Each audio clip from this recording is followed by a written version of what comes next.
Hola, ¿qué tal? Soy el doctor Nicolás Torresi, médico especialista en medicina interna y especialista en oncología clínica, médico de planta del hospital y con la primera clase de tumores más frecuentes. Vamos a hablar de los tumores de próstata y los tumores de mama. Empezaremos con los de próstata. Como pueden ver, según las estadísticas del Instituto Nacional del Cáncer, ¿sí? La incidencia de cáncer en hombres en Argentina. El cáncer de próstata, ¿sí? Sacando los cánceres de piel, es el tumor más frecuente diagnosticados en hombres, seguidos por pulmón, colorectal, riñón, vejiga, estómago, etcétera. Dentro de la presentación clínica que podemos tener en estos pacientes, se dividen en dos grandes grupos, en pacientes que son totalmente asintomáticos, que son la mayoría de los pacientes, que se suelen detectar por determinación del PSA y tacto rectal en general en controles, ¿sí? A través de los médicos de cabecera. La forma de presentación, como dije previamente, en la mayoría de los casos es localizada, sobre todo cuando se detecta de forma temprana, y tiene grandes posibilidades de curación. Y el otro escenario, sintomático, que son síntomas asociados a la progresión local, ¿sí? Por ejemplo, obstrucción urinaria, infecciones urinarias muchas veces a repetición causada por la obstrucción del agrandamiento de la próstata o sangrado por infiltración del cáncer de próstata hacia la vejiga, o presentar dolor, sobre todo óseo, ¿sí? Con metástasis a distancias o ganglios locorregionales, que suele ser eso menos frecuente. Y en general se suele presentar como una enfermedad avanzada. ¿Cómo diagnosticamos el cáncer de próstata? En general, la mayoría de los pacientes consultan a el urólogo, ¿sí? O su médico de cabecera le pide un PSA y los deriva al urólogo. Estos terminan muchas veces luego del tacto rectal y según los valores de PSA haciendo una biopsia prostática, ¿sí? Que contamos con la biopsia transrectal ecodirigida, randomizada por 12 tomas, o sea que se toman 12 muestras, ¿sí? De la próstata para anatómicamente cubrir varios sectores, ¿sí? Porque muchas veces el tumor o el cáncer de próstata no suele o suele estar en algún lóbulo y no en otro. Entonces, por eso la mejor técnica o la que se usa hasta ahora es la ecotransrectal ecodirigida. Hay nuevas técnicas, ¿sí? Que tienen menor tasa de infección y un ligero aumento de la retención urinaria, ¿sí? A través de estos equipos que son también ecodirigidas y van directamente muchas veces a algunos lóbulos y en menos cantidad de cilindros. También, comentario, para algunos pacientes más complejos, a día de hoy también hay biopsias guiadas por resonancia multiparamétrica de próstata, sí, que se usan en casos bastante excepcionales, pero también es una técnica que está disponible en el caso de que uno tenga mucho aumento del PSA y las biopsias transrectales, ¿sí? O ecodirigidas no suelen ser satisfactorias. Dentro de la clasificación o de la anatomía patológica, como sabrán, el 95% de los tumores de próstata son adenocarcinomas, el 5% restante corresponden a otras histologías como carcinomas neuroendocrinos, sarcomas, etcétera, mucho más raros. La mayoría son multifocales, ¿sí? Y se encuentran en la zona periférica de la glándula y no central. ¿Cómo los clasificamos habitualmente a través de la anatomía patológica? Por el score de Gleason, ¿sí? Que fue publicado por primera vez en 1966. La descripción incluía un patrón primario y uno secundario, eso después fue cambiando. Básicamente la clasificación, el grado de Gleason, ¿sí? Se divide en uno, 2, 3, 4 y 5 y habla desde la mayor diferenciación hasta el mayor grado de indiferenciación celular de las glándulas, ¿sí? Por lo que en general se toman los score, ¿sí? Se suman, siempre se toman dos patrones del score, por ejemplo 4 más 5, 2 más 4, etcétera, y se hace un score, ¿sí? Que se divide en tres grandes grupos, un score de 2 a 5, que es un bajo grado, un score de 6 a 7, que son grados intermedios, y un score de 8 a 10, que son cánceres de próstata de alto grado. Como pueden ver, actualmente esa clasificación se ha ido complejizando un poco más, y porque es esencial saber la clasificación o tener la clasificación cuando uno tiene un diagnóstico de un cáncer de próstata, es porque depende de esto cuál va a ser el pronóstico, cuál va a ser el tratamiento a realizar en cada paciente. Distintos grupos pronósticos: el grupo 1 con un score de Gleason menor o igual a 6, ¿sí? El grupo 2 es de 3 más 4, que da un total de 7, son predominantemente glándulas bien diferenciadas, ¿sí? Con algún que otro componente pobremente diferenciado o cribiforme. El grupo 3, Gleason 4 más 3, ¿sí? Que es igual a 7, pero como pueden ver acá, el grupo predominante, ¿sí? Es el 4. Posteriormente está el grupo 4, de peor pronóstico, ¿sí? Que es un score de Gleason de 8, ¿sí?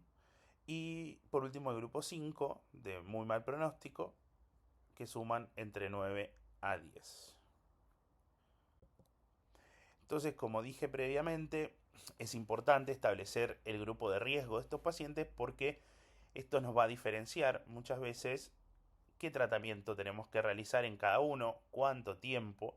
Ahora vamos a ver qué tipo de tratamientos, ¿sí? Y también se estadifican según, obviamente, sean tumores localizados, tumores localmente avanzados o tumores metastásicos, ¿sí? Cuando son localizados, que todavía están en la glándula de la próstata. Cuando están localmente avanzados, siempre nos referimos a tumores prostáticos que pueden invadir la vejiga o que tienen ganglios locorregionales comprometidos, ¿sí?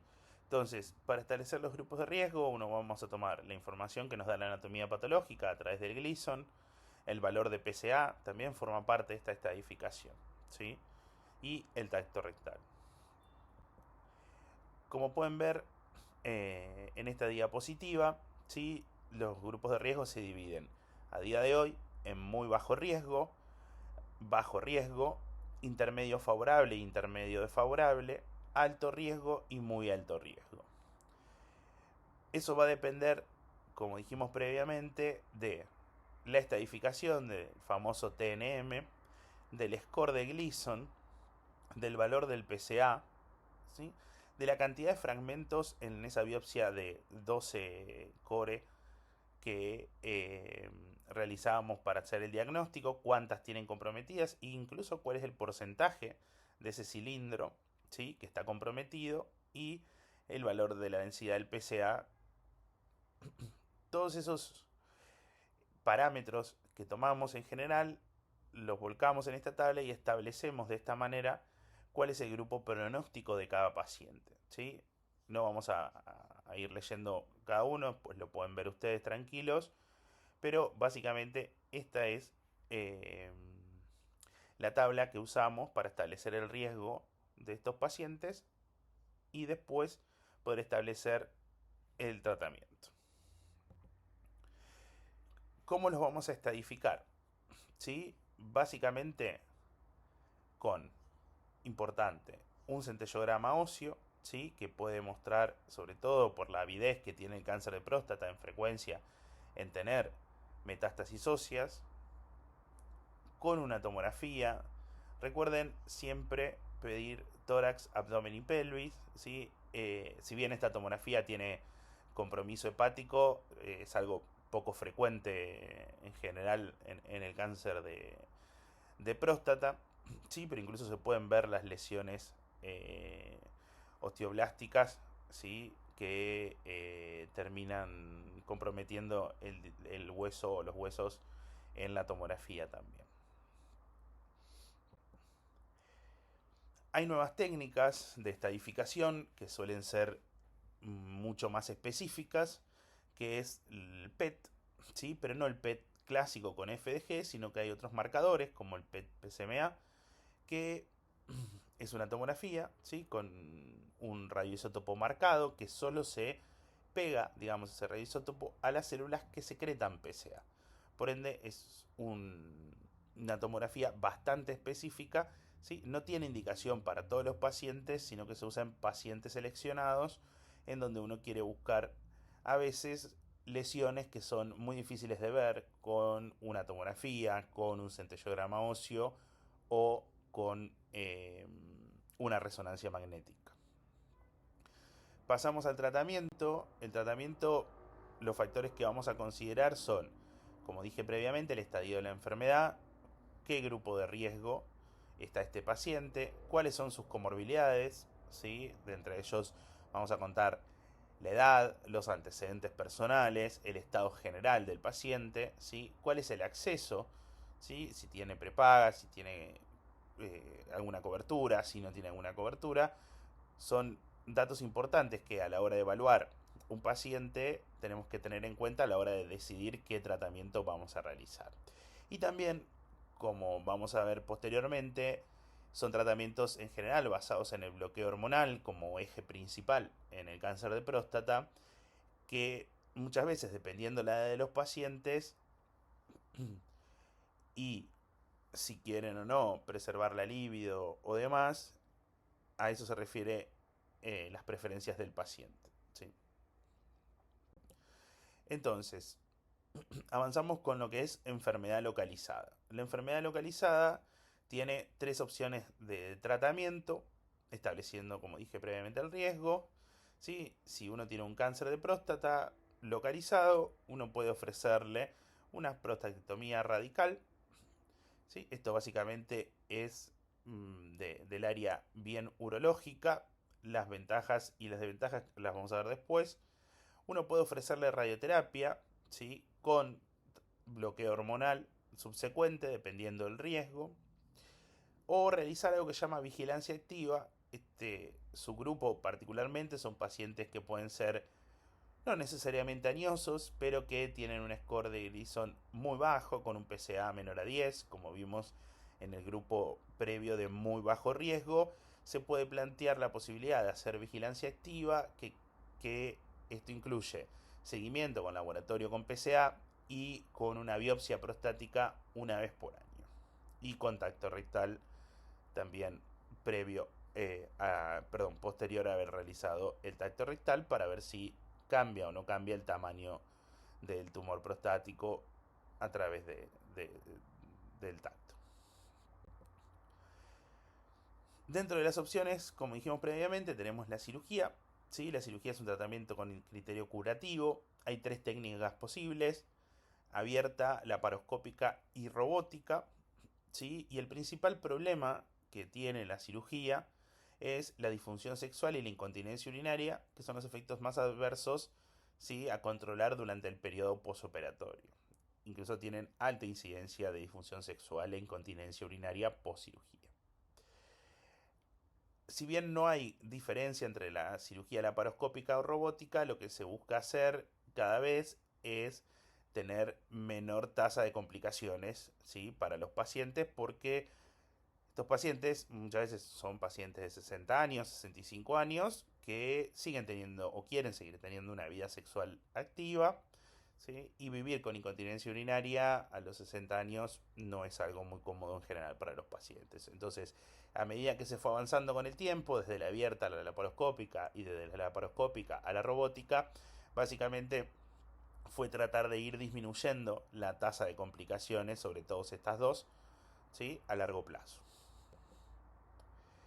Como pueden ver, y lo que dije previamente, cómo comparamos en este trabajo la cirugía robótica versus la cirugía abierta. Acá lo que vamos a ver es al tiempo de la cirugía, ¿sí? Y la probabilidad de sobrevida. En rojo vemos la cirugía robótica y en negro vemos la cirugía abierta. Como pueden ver en esta curva, la cirugía robótica demostró a 10 años, ¿sí? Tener mejor tasa de sobrevida que la cirugía abierta y menos recaída bioquímica. ¿Qué significa recaída bioquímica? Y más recaída bioquímica. ¿Qué significa recaída bioquímica, significa que los pacientes, pese a no tener la próstata, empiezan a elevar el PSA en los controles posteriores. Entonces, como ventaja, un poco de mayor sobrevida, pero con mayor chance de recaída bioquímica a largo plazo. Y con respecto a los eventos adversos, como dijimos, la incontinencia y la disfunción eréctil, ¿sí?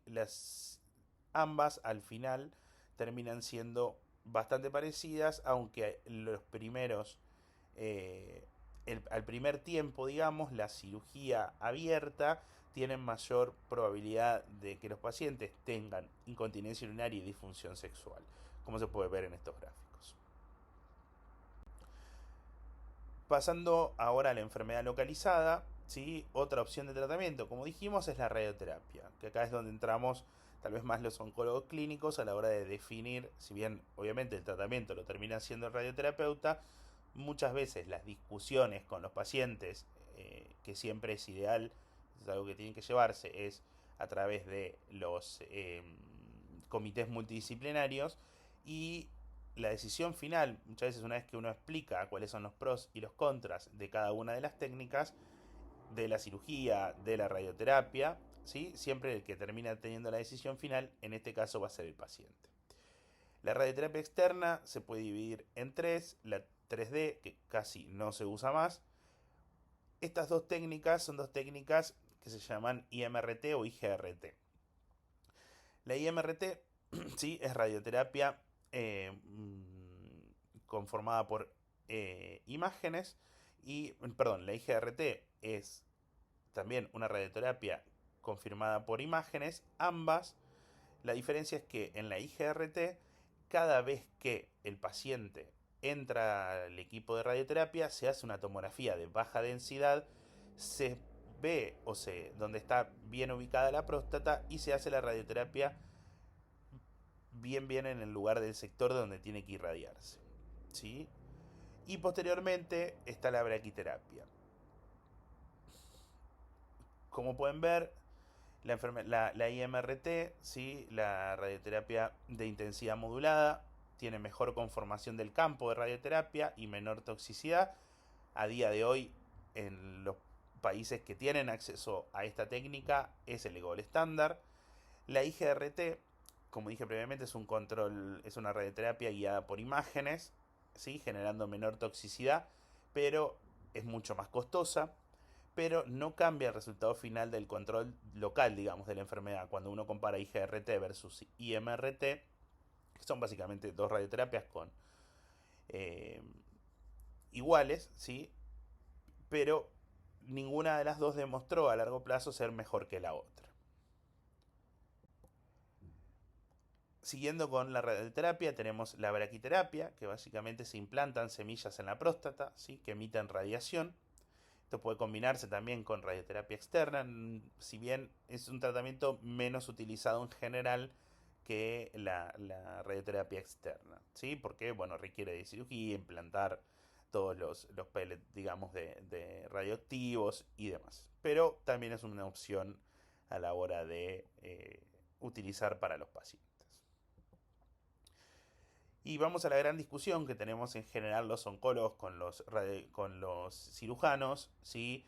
Es si hacemos cirugía o radioterapia, y hay que tener en cuenta, y esto lo tenemos bien establecido, que los dos tratamientos son iguales de válidos, los dos tratamientos son con intención curativa, la estrategia elegida depende de varios factores, como les comentaba anteriormente, en la extensión y el riesgo de la enfermedad, en la edad y en las comorbilidades del paciente, y por sobre todo también las preferencias del paciente. Hay que tener en cuenta que los pacientes con riesgo intermedio, desfavorable, alto o muy alto riesgo deben completar siempre la radioterapia con bloqueo hormonal, ¿sí? Generalmente a los 6 meses o al año y medio. Continúan con bloqueo hormonal. Vamos a seguir hablando ahora de la vigilancia activa. La vigilancia activa son pacientes que no se hacen radioterapia, que no se operan, ¿sí? Que son pacientes muy seleccionados, como dije en la diapositiva anterior, de bajo y muy bajo riesgo, ¿Y cuáles son los pros y cuáles son los contras de la vigilancia activa? Es que los pros evitas sobretratarlos. Como sabemos, hay muchos pacientes que mueren de otras causas, como enfermedad cardiovascular, sobre todo que es la primera causa de muerte a nivel de nuestro país, y no necesariamente los tenés que tratar porque pueden estar con un cáncer de próstata, un Gleason muy bajo, y eso no le va a generar ninguna morbilidad a largo plazo. ¿Sí? Y no exponer al paciente a la toxicidad del tratamiento, que no son menores las toxicidades del tratamiento, que ahora después las vamos a ver. Y las contras son que obviamente anualmente requieren rebiopsiarse, que no es algo grato, y controles periódicos cada 3 meses o cada 6 meses con el urólogo y el PCA.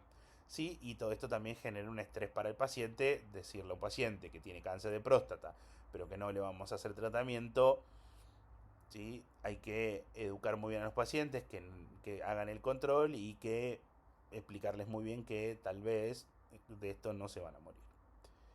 ¿Sí? En caso de que cuando vos estás haciendo la vigilancia activa, progresa la enfermedad, cambia el Gleason, aumenta mucho el PSA, ahí en ese caso se te termina ofreciendo tratamiento curativo, sea radioterapia o cirugía. Pasamos ahora a la enfermedad avanzada. La enfermedad avanzada la definimos como la presencia de metástasis a distancia. Es un escenario no curativo de la enfermedad, ¿sí? Sino paliativo del tratamiento. Y hay dos formas de presentación. De nuevo, es decir, que un paciente que uno no tiene registro previo de que tenga un antecedente de un cáncer de próstata, que debuta con un cáncer de próstata con compromiso óseo o compromiso ganglionar extenso, no pasible de radioterapia o cirugía, o un paciente que fue operado de cáncer de próstata o radioterapia y que recae al mucho tiempo después con lesiones a distancia, preferentemente óseas. ¿Sí? Y existen tratamientos sistémicos que permiten controlar la enfermedad a mediano y a largo plazo. La columna vertebral del tratamiento del cáncer de próstata es la hormonoterapia. ¿Sí? La hormonoterapia, el bloqueo hormonal, es el eje del tratamiento. Cuando uno incluso va cambiando los tratamientos a lo largo del tiempo, haciéndole, no importa, quimioterapia, nuevos bloqueantes andrógenos, etcétera, el bloqueo hormonal, ¿sí? Del eje de la producción de testosterona es esencial. Entonces, ¿qué es lo que hacemos? Es bloquear con distintos antiandrógenos, ¿sí? Uno puede hacer una orquiectomía bilateral y el problema está resuelto.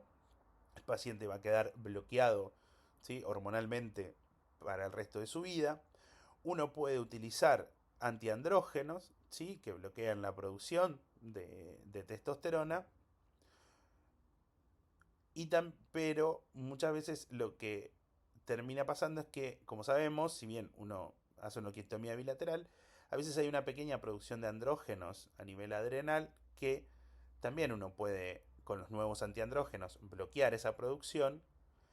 Y lo más frecuente que hacemos habitualmente en la práctica clínica no es la orquiectomía, sino que es los análogos de la secreción del EHRH, que es bloquear el eje, ¿sí? A nivel del hipotálamo, perdón, a nivel de la glándula pituitaria, la secreción, ¿sí? De hormona liberadora de LHRH.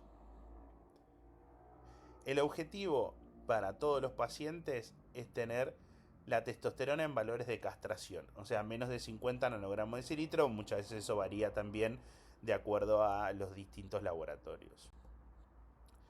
El segundo escenario de la enfermedad avanzada dijimos que puede ser enfermedad sensible a la castración y enfermedad resistente a la castración. Estos dos escenarios muchas veces son dependientes del tiempo. Enfermedad sensible a la castración es la primera etapa en general de la enfermedad avanzada. El control de la enfermedad está centrado en la terapia de deprivación androgénica, generalmente por leuprolide, goserelin, dependiendo de lo que uno quiera usar, o la orquiectomía, y la mayoría de los pacientes se encuentran en buen estado general.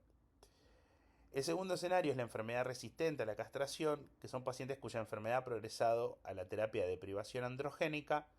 Es la última etapa de los pacientes con cáncer de próstata, en general mucho más difícil de tratar. Los pacientes están más debilitados, muchas veces por el compromiso de la misma enfermedad, por presentar muchas metástasis óseas, pérdida de peso, etc. Esta diapositiva era para mostrar un poco cuál es la evolución del tratamiento en la enfermedad avanzada, ¿sí? Desde que Huggins, digamos, presentó allá por el 1960 la castración quirúrgica, ¿sí? de los pacientes.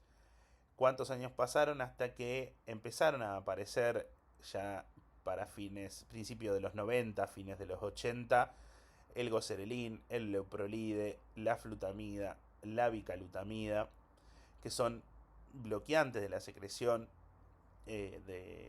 a nivel central?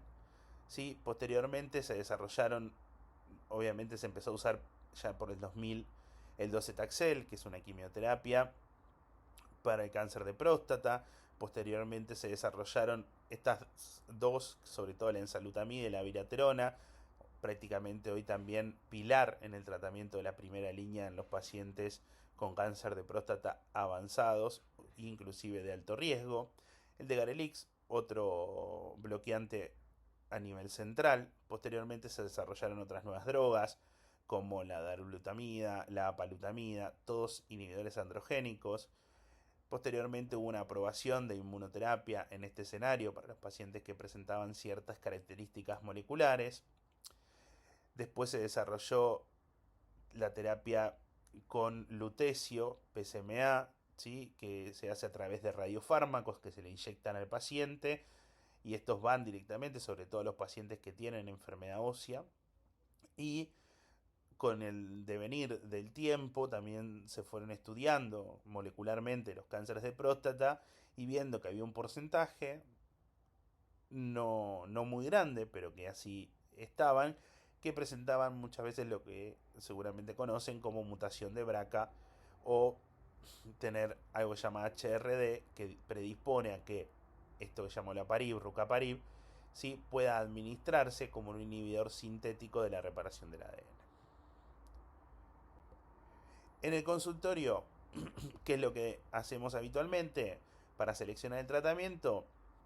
Tenemos que tener en cuenta el estilo de vida y la preferencia del paciente, las comorbilidades y el acceso al tratamiento, ver también los valores de PSA para establecer el riesgo y el Gleason, ¿sí?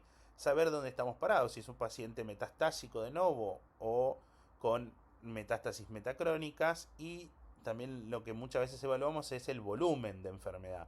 Es decir, este paciente tiene un cáncer de próstata con una sola metástasis, se pueden hacer cierto tipo de tratamientos. Si este paciente tiene un cáncer de próstata con múltiples, en general tomamos más de 4 metástasis óseas y una en el esqueleto extraxial, como definimos nosotros los pacientes de alto volumen, ¿sí? Incluso a día de hoy tenemos mayor clasificación o subclasificación dentro de esta, si es de alto volumen barra alto riesgo, y hay pacientes que solo son de alto volumen, pacientes que son solo de alto riesgo, o pacientes que son las dos cosas. Y por último, ver la biología del tumor, el perfil genómico, si presenta mutaciones de BRCA, inestabilidad microsatelital, mutaciones a nivel de HRD, ¿sí? o a nivel de ATM, checkdocs, que son distintas vías, muchas veces asociadas a la reparación del ADN, que pueden estar fallando y que hay tratamiento dirigido para esto.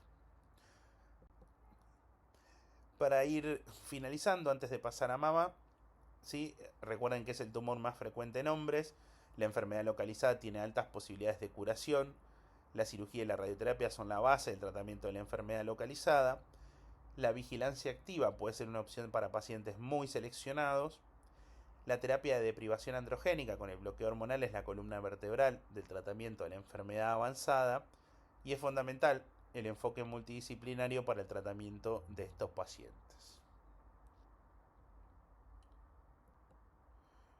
Bueno, pasamos a la segunda parte de la charla. Ahora vamos a hablar de cáncer de mama.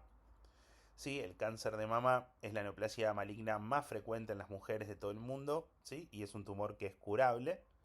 Alrededor del 70 al 80% de los pacientes presentan enfermedad no metastásica gracias a el screening, que lo vamos a ver lo van a ver en otra clase.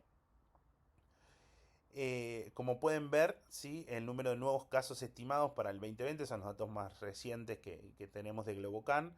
¿Sí? En Argentina, obviamente, mujeres en todos los sexos, representa casi el 32% de los tumores reportados en Argentina, sobre un total de casi 68.500 casos en nuestro país.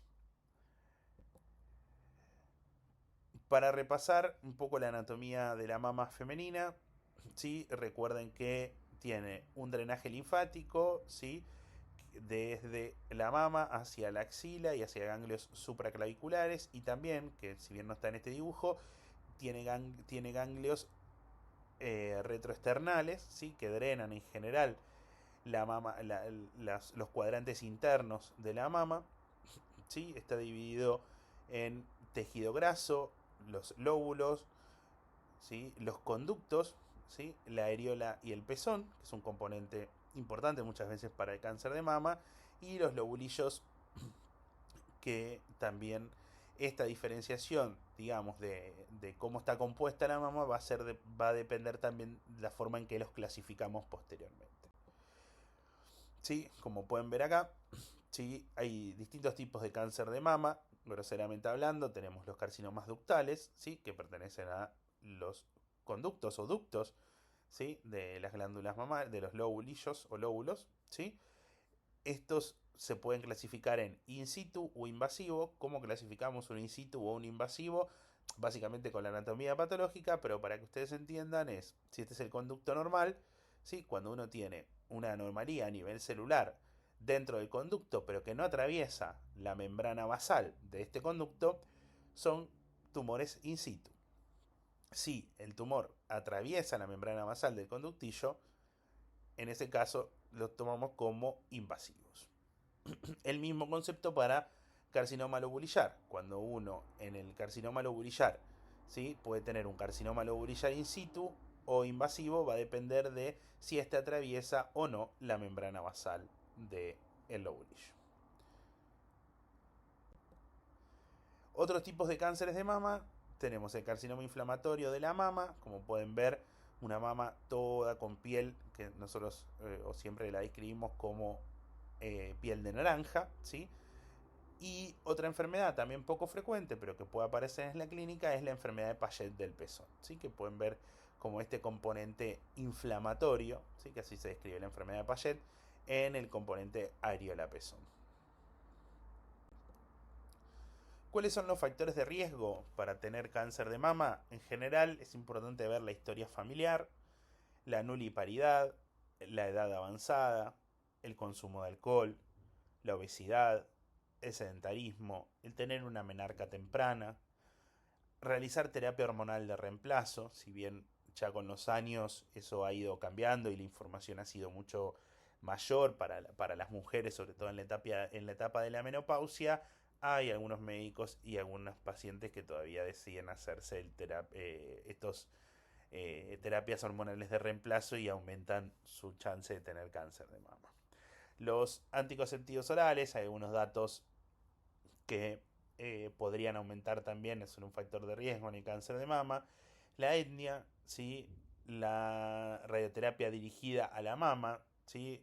Pacientes que ya tuvieron un cáncer de mama, muchas veces la radioterapia a muy largo plazo y es poco frecuente, ¿sí? Pero puede ser un factor de riesgo. Y obviamente es importante los antecedentes familiares, ¿sí?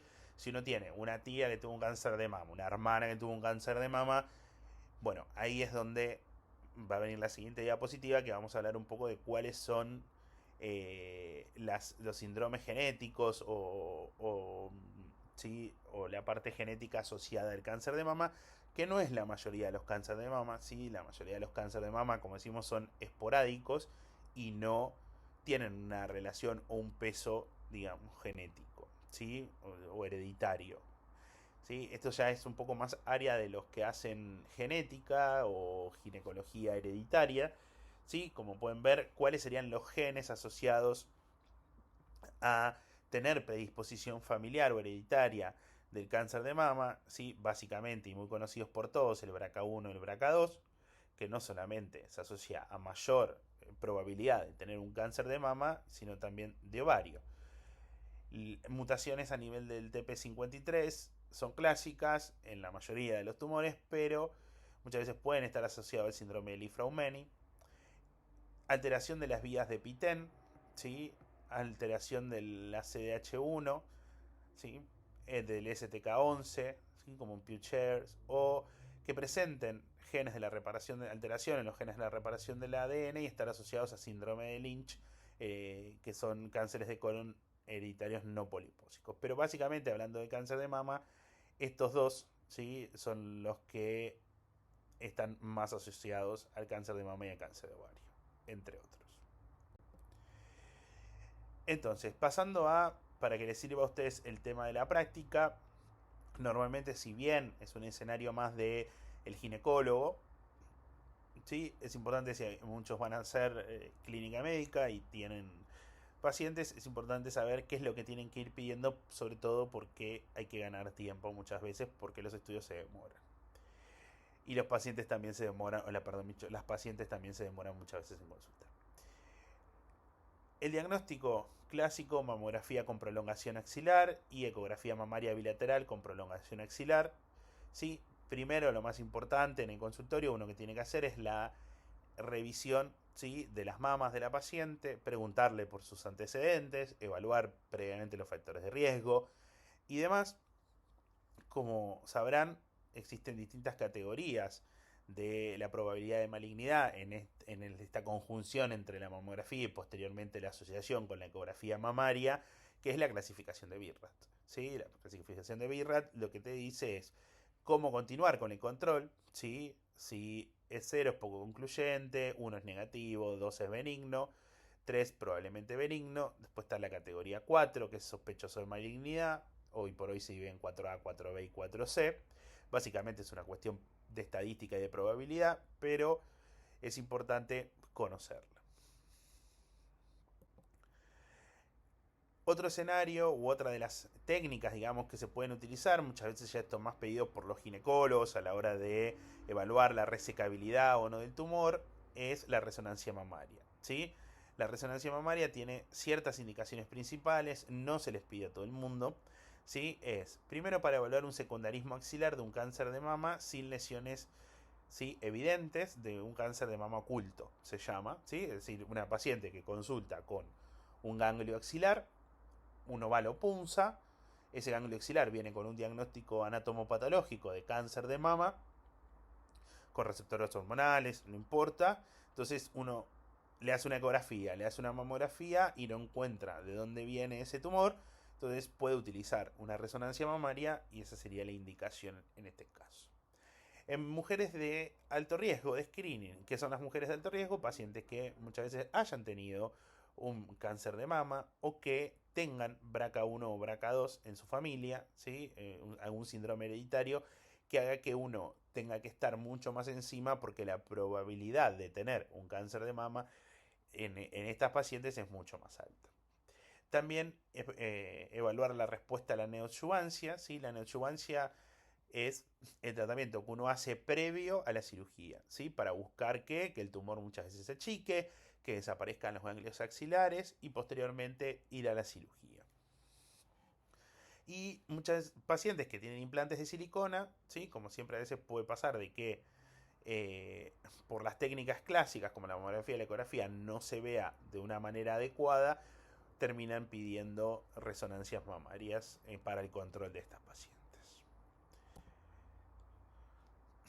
Bien, ¿cómo hacemos el diagnóstico?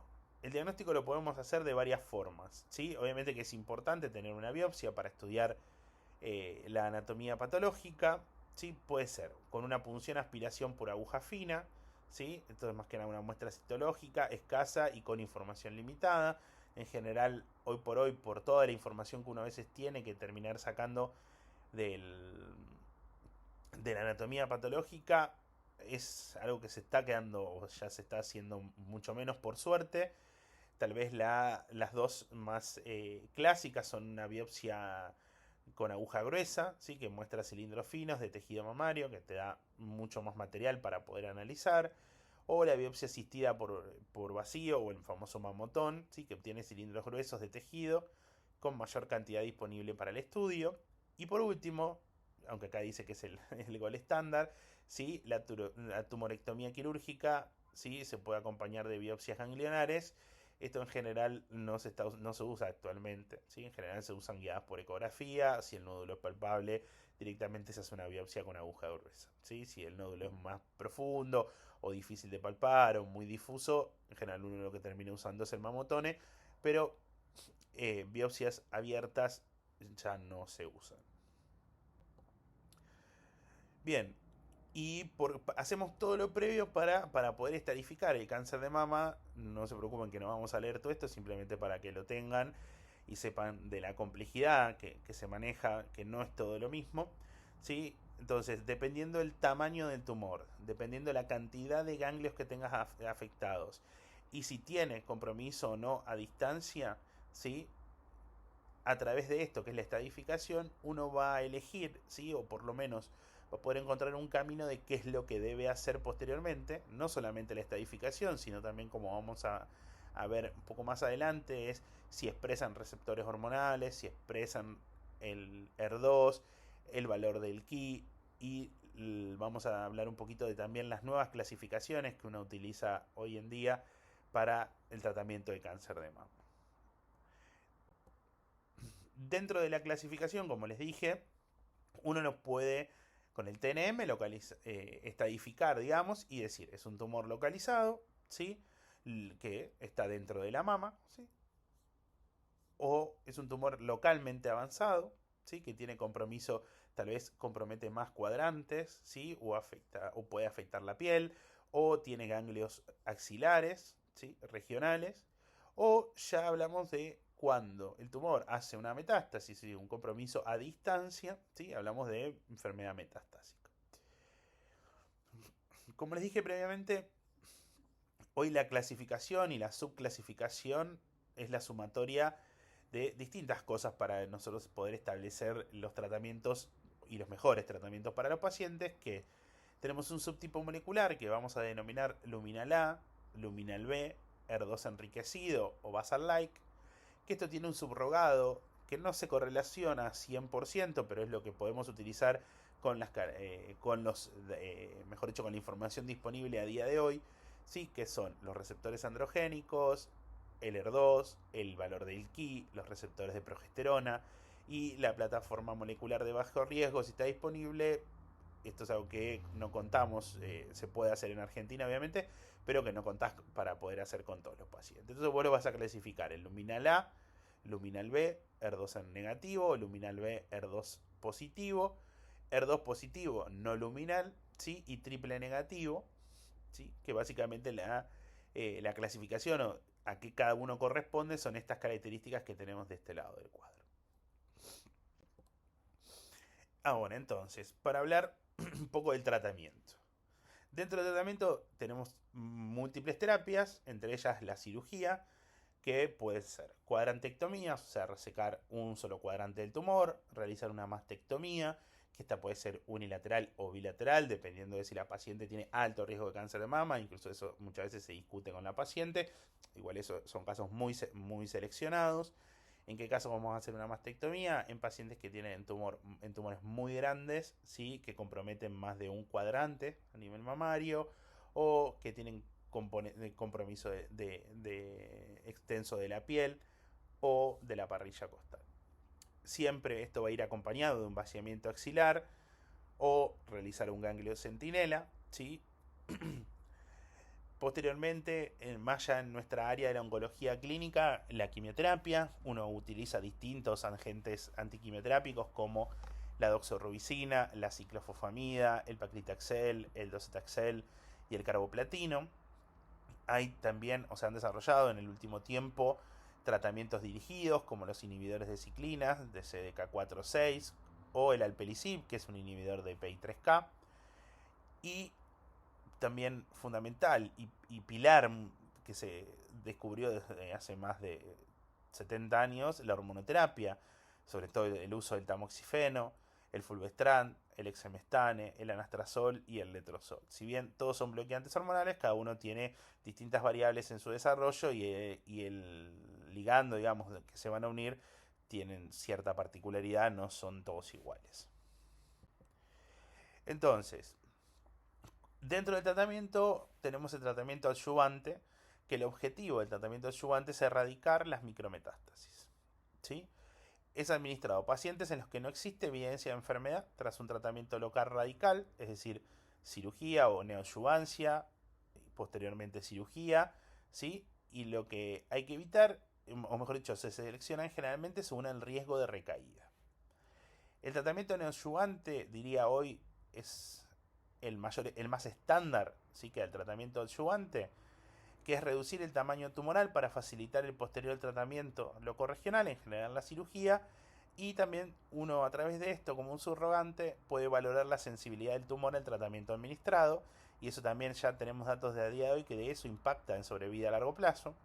Sí, es administrado como tratamiento inicial, previo a la cirugía o al tratamiento local radical, en tumores de mayor o igual a 2 centímetros, sí, clínico radiológicamente. Esto es una generalidad. En los tumores a veces triple negativos, que miden más de 1 centímetro, también hay una indicación clara de hacer neoadyuvancia. Dentro de los tratamientos paliativos, ya acá hablamos de enfermedad metastásica. El objetivo de este tratamiento es el control sintomático y la mejoría de la calidad de vida en los pacientes con enfermedad diseminada. ¿Sí? Y como dije, bueno, previamente está empleado en la enfermedad metastásica. Para tener en cuenta, el beneficio depende del riesgo de recurrencia o de muerte. O sea, será menor cuando menor sea el riesgo. Ya sabemos que la poliquimioterapia, o sea, usar más de una droga, es mejor que usar una sola droga en el escenario de adyuvancia o de neoadyuvancia. Ciclos múltiples es mejor que una exposición única, ¿sí? Al tratamiento, y no existen ventajas relevantes en la duración, en que vos hagas tratamientos mucho más largos, ¿sí? A 4 o 6 meses antes de la cirugía.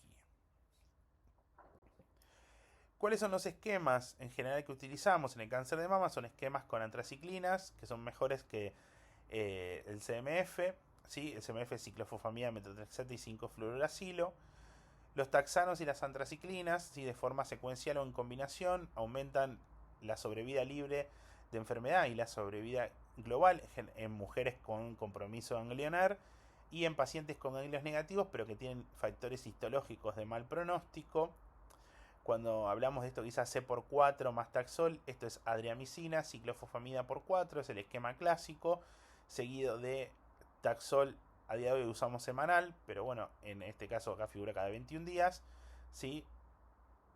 Y este es el esquema clásico de neoadyuvancia o adyuvancia para en general todos los tumores, sean receptores hormonales positivos o no, ¿sí? O negativos. El régimen de TAC es superior al del FAC, ¿sí? La adyuvancia en esa de mama con ganglios positivos y ganglios negativos.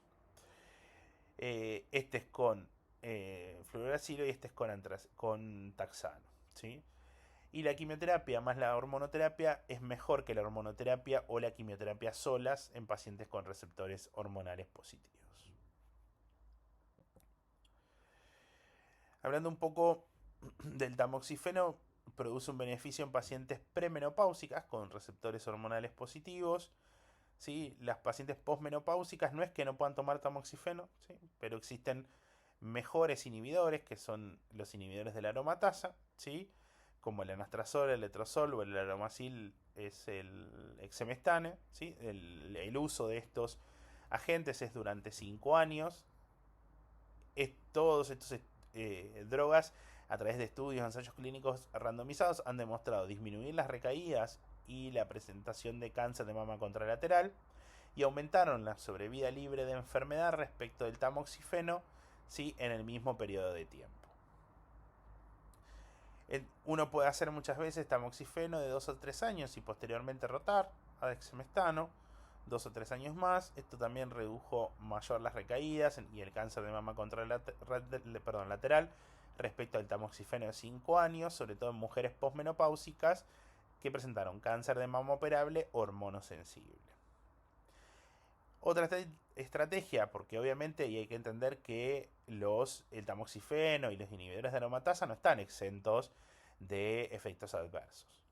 ¿Sí? El tamoxifeno 5 años, posteriormente seguido por letrozol 2 o 3 años, también reduce las recaídas locales, contralaterales y sistémicas en mujeres posmenopáusicas con cáncer de mama hormonosensible de alto riesgo.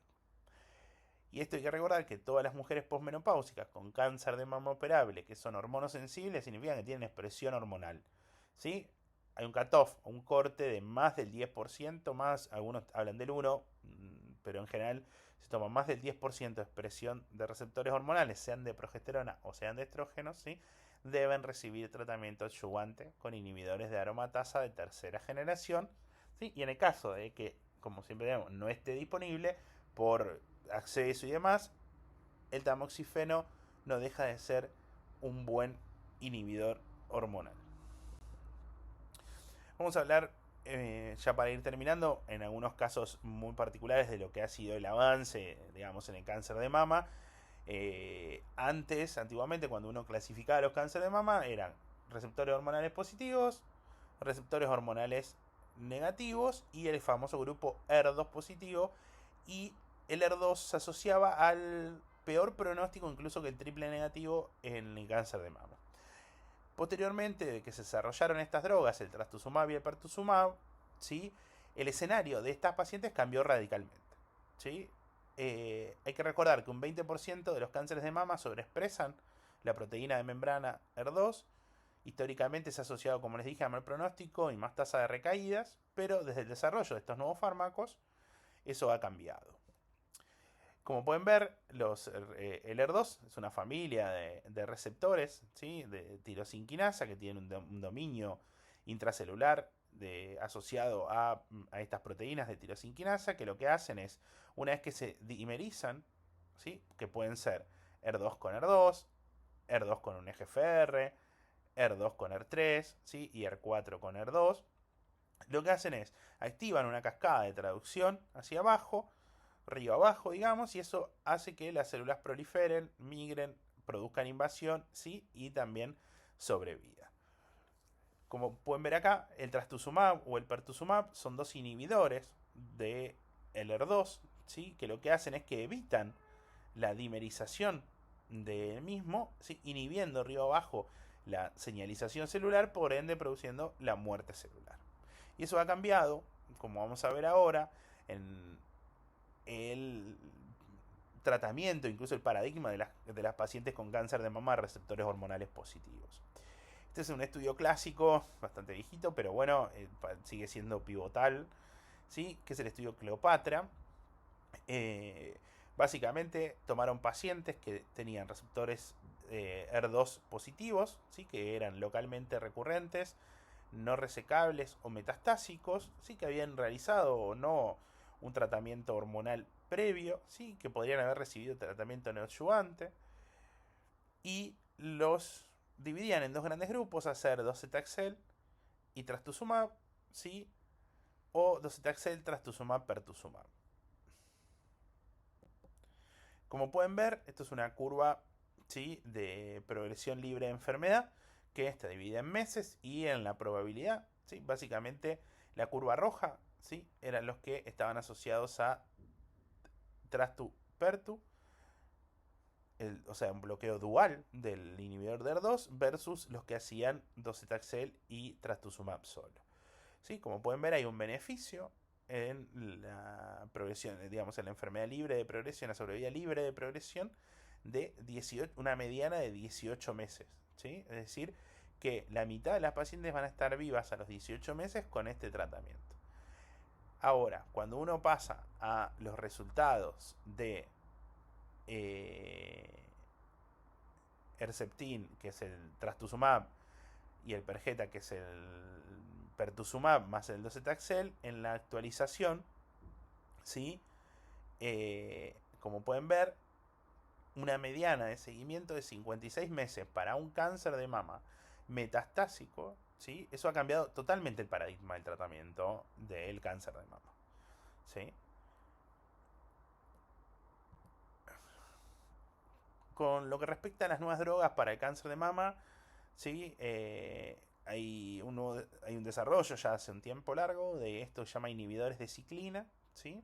Como pueden ver, este es un artículo de New England que se llama ribociclib como primera línea de tratamiento para cáncer de mama avanzado, receptores hormonales positivos, ¿sí? Acá les dejo un resumencito de si después lo quieren leer, no voy a leer todo el desarrollo del estudio. Básicamente, los inhibidores de ciclinas asociados, ¿sí?, a un bloqueo hormonal, que puede ser letrozol, anastrozol, tamoxifeno en el caso de las pacientes premenopáusicas, ha demostrado un beneficio claro en la probabilidad libre de progresión, ¿sí?, comparado con el bloqueo hormonal solo.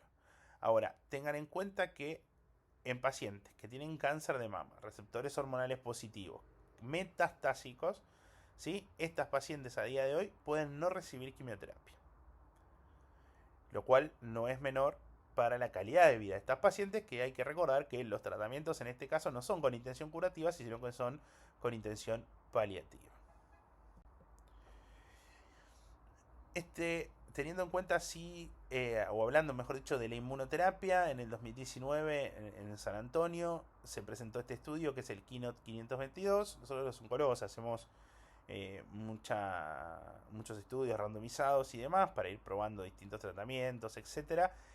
Básicamente para ustedes, ¿sí?, pacientes con cáncer de mama triple negativo. ¿Qué quiere decir esto? Que no expresan ni receptores hormonales, que no tienen la expresión de la proteína DER2, ¿sí?, que hoy por hoy siguen siendo igual los de mal pronóstico. Este estudio incluyó usar inmunoterapia, ¿sí?, que con la quimioterapia versus la quimioterapia clásica, ¿sí?, neoadyuvante, posteriormente la cirugía, y luego seguir con el tratamiento de inmunoterapia un año. Esto terminó dando estos resultados, como pueden ver, ¿sí? La sobrevida, el porcentaje, digamos, de pacientes en la mediana de seguimiento, tanto en en sobrevida libre de progresión como en sobrevida global, las pacientes tenían mayor sobrevida, ¿sí?, en el escenario de neoadyuvancia realizando eh, neoadyuvancia con inmunoterapia que las que no hacían inmunoterapia, ¿sí?, con una P bastante significativa y con un beneficio en el hazard ratio de 0,63. Y creo que ya terminamos, así es. Así que muchas gracias.